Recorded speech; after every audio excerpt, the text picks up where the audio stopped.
Alrighty, welcome back to Fun Maths. Today we're looking at index laws.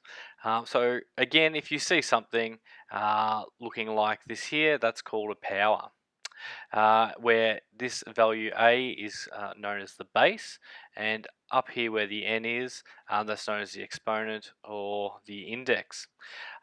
Again, a few things you need to know. If that power n, or the index or the exponent, is a positive value, then if you've got 0 to the power of n, that's going to equal 0 if it's a positive power. If n is a negative value or 0, then it's not possible to run that calculation. So 0 to the power of a negative number is undefined. 0 to the power of 0 is also undefined. There are quite a fair few fun index laws that we need to check out, probably 7 of them today. So first one is looking at what's called multiplying powers.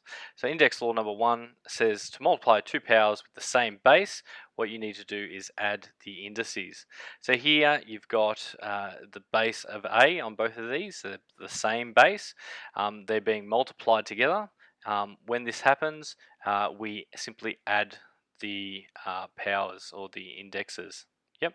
So in this particular case, you're going to have the base is a, and we're going to add m plus n. That will give us the solution there for that one using index law number 1. So some examples that we've got here. Cool, we've got 2 to the power of 3 multiplied by 2 to the power of 12.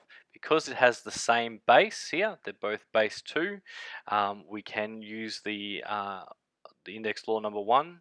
Because we're multiplying, you need to add the powers.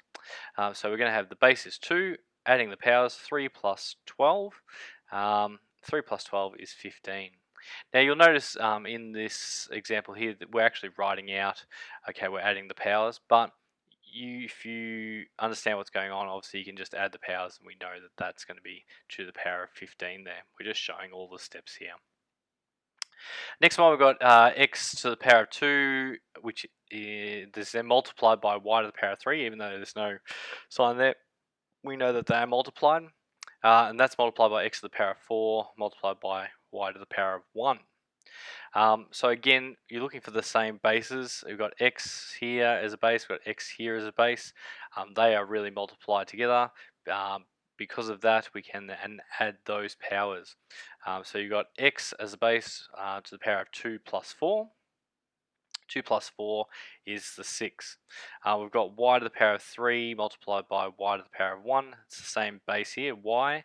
We're going to add the powers. 3 plus the 1 is 4.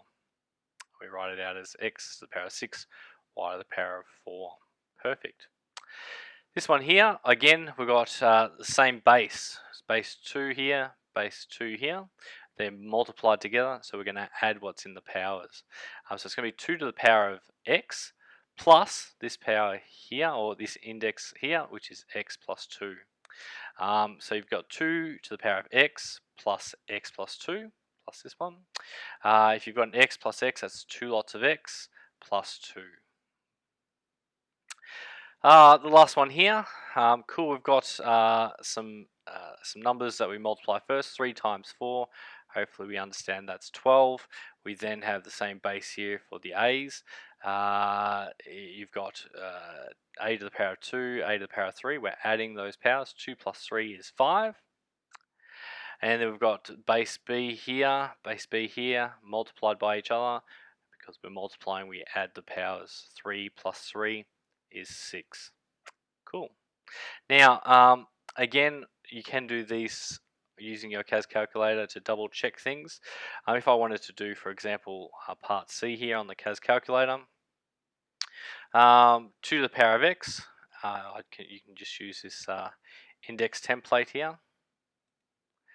We can put the 2 down here, and using the variable section on the keyboard, we can put an x. Multiplied by, again, 2 to the power of, so we'll use the template here, 2 to the power of x plus 2.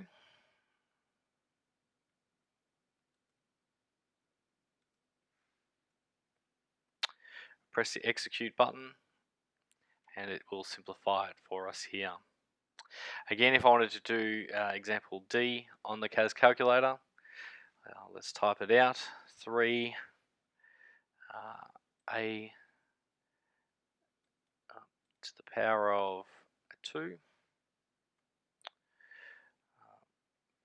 b to the power of 3 multiplied by, make sure that multiplying is not in the power, or the indice, or index, sorry. 4a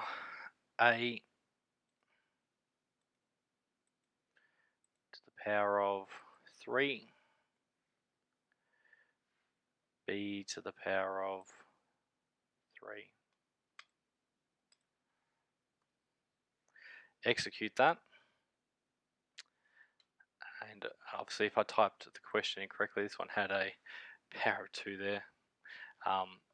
We get 12 a to the power of 5, b to the power of 6, like this question here. Cool, that's CAS calculator. Alright, let's have a look at the next example. Index law number 2 is dividing powers. Yep. So again, if it says here to divide two powers with the same base, and this time you're going to subtract or take away the indices from each other. So you've got the same base here, m, a to the power of m divided by a to the power of n. You take away the powers, it's a to the power of m take away n. Perfect. So it says here, simplify the following. Again, whether you see it written with a divide sign like this or written like this, we know it still means divide. Yep. So we're going to have x to the power of 4, it gets divided by the x to the power of 2 because they have the same base here. Y and y have the same base. We're dividing those, so we need to subtract the powers. So x to the power of 4 take away the 2. 4 take away 2 is just 2. So it's x to the power of 2 there. Then we've got y to the power of 3 divided by y to the power of 2. 3 take away 2 is 1. So it's y to the power of 1.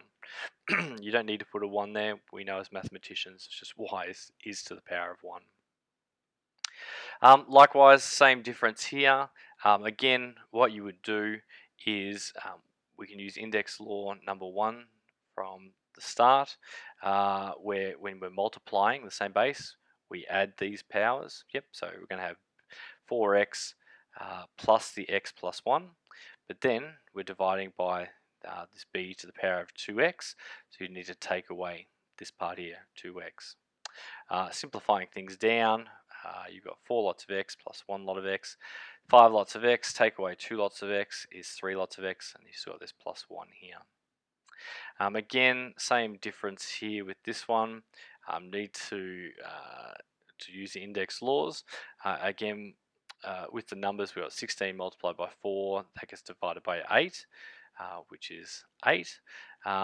Then we've got the bases, a here, a here, a here. Adding these, because these are multiplied, then divide, because we're dividing by a to the power of 1, we take away 1 from that power. Doing the same sorts of things with b, ultimately it will simplify down to 8a to the power of 8, b to the power of 3. Alrighty, next one. It's the 0 index and negative index, or integer indices that we're looking at. So again, if you've got a base to the power of 0, anything to the power of 0 is going to be equal to 1, as long as a is not 0, and we spoke about that at the start.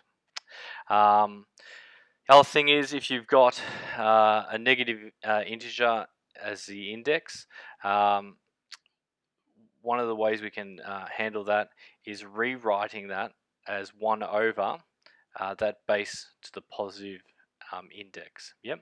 So here we've got a to the power of negative n.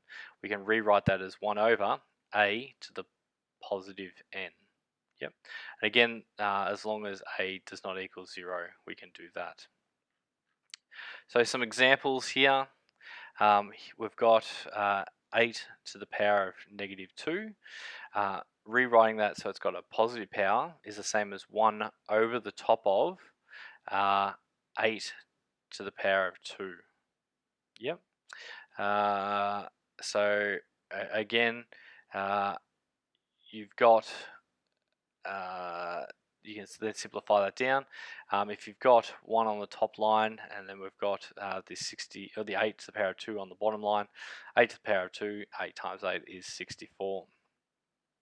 This one here, actually I'll get my pen. You've got 1/2, and that is to the power of negative 4.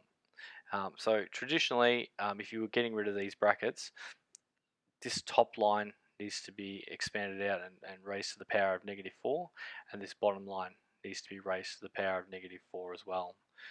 So getting rid of the brackets, you'd end up with 1, let's see how great this is, negative 4 on the top line, oh dear, over the top of 2 to the power of negative 4.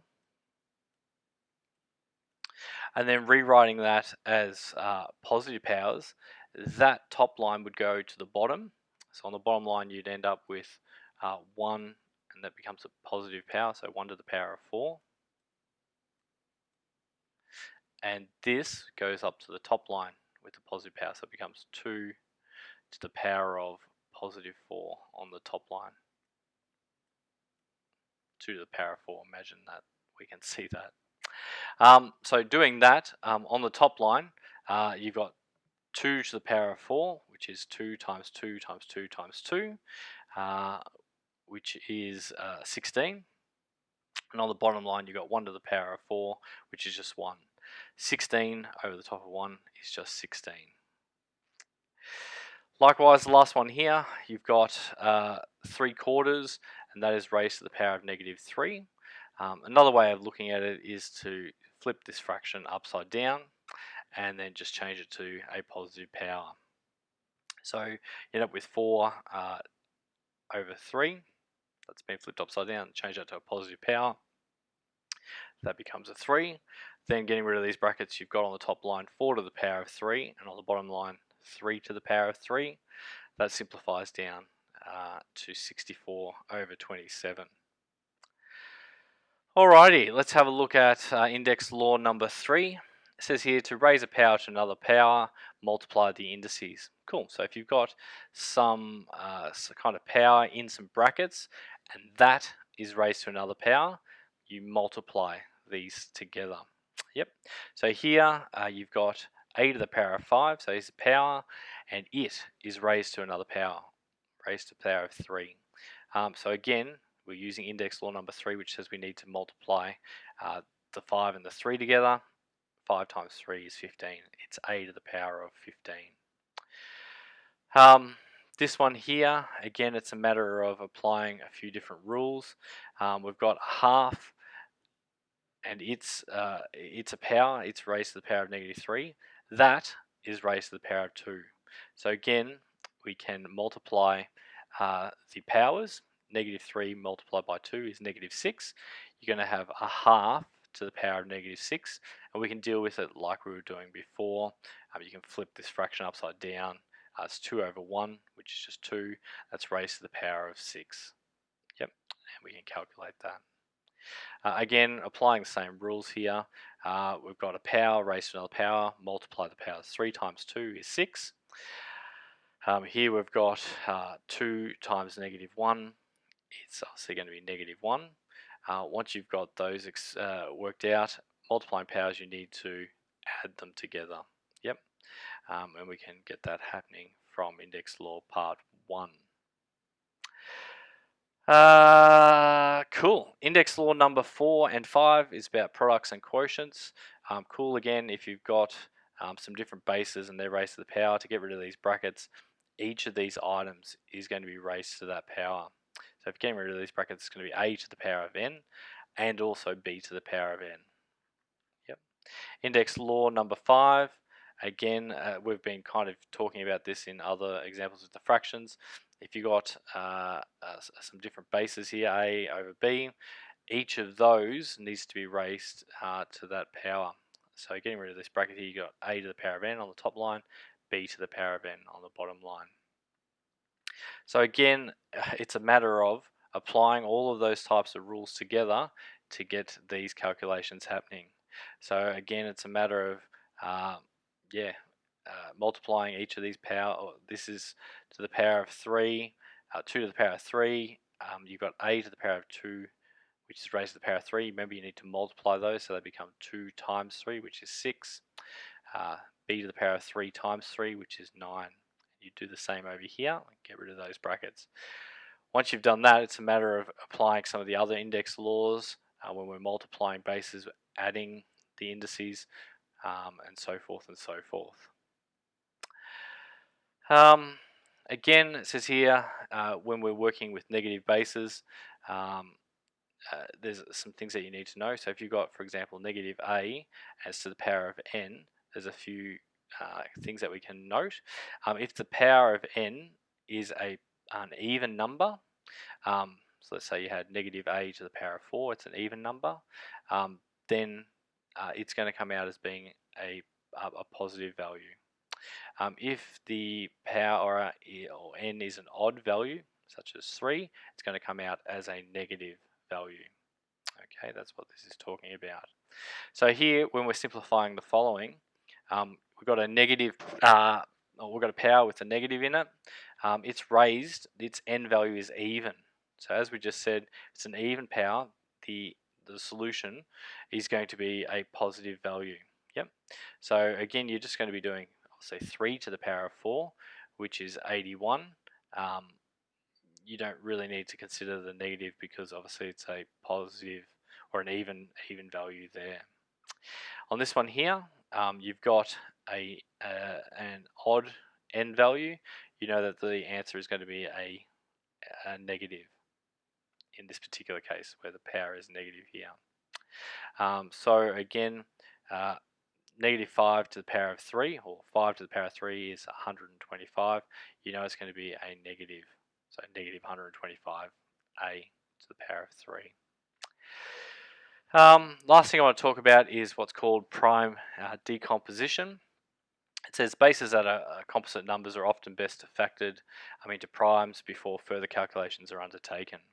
So here we've got 12 to the power of n multiplied by 18 to the power of negative 2n. And so what they're saying here is to simplify these things down. So the way I often do this is, saying 12 is the same as, now again, we're looking for prime, we're trying to bring it down to its prime numbers. So remember, 1 is not a prime number, so you can't just go, 12 is the same as 1 times 12. That's not too helpful. We're looking for sort of the smallest values that are the factors that can be primed down using prime decomposition.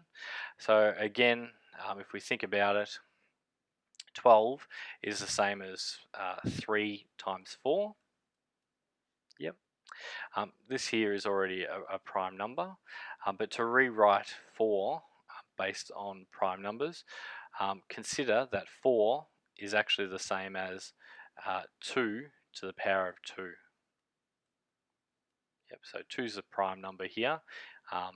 4 is the same as 2 to the power of 2. So what you can do is by breaking it down into its prime decomposition, so 3 multiplied by 2 to the power of 2, we can then simplify things down.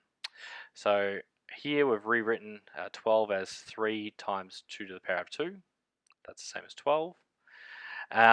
18, again, if you're doing the same process, 18, breaking it down is the same as, you've got, it's 9 times 2. Whoop, imagine that's a 9. Let's get that better. 9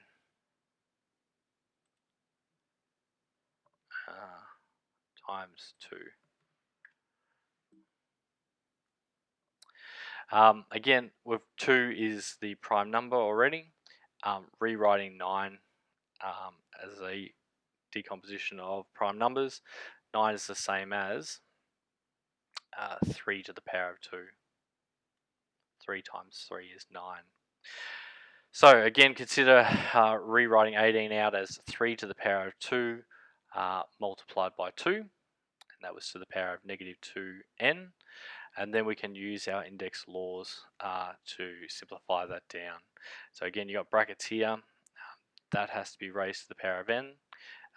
2 squared, or 2 to the power of 2. We have to multiply these powers. 2 times n is 2n in the powers, and so forth. Cool. Thank you very much for listening up. I hope you have fun with this activity. Bye for now.